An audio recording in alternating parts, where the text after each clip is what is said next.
It's currently a misdemeanor in the state of Illinois, but leaders in law enforcement want to make trying to outrun the police during a traffic stop a felony.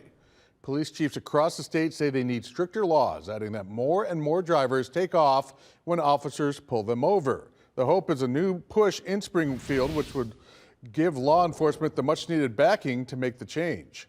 Senate Bill 1807 would amend the Illinois Vehicle Code, making it so that fleeing or attempting to elude a peace officer would be a Class 4 felony instead of a Class A misdemeanor, and that a third or subsequent violation is a Class 3 felony instead of a Class 4.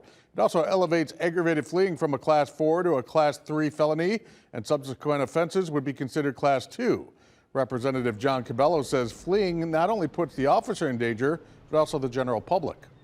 It's putting you and your family at risk as these folks are speeding away at high speeds. We see that they end up in horrific crashes sometimes. So if we can get folks to understand that there's going to be a pretty harsh penalty with this, hopefully people are going to sit there and think twice before they do that.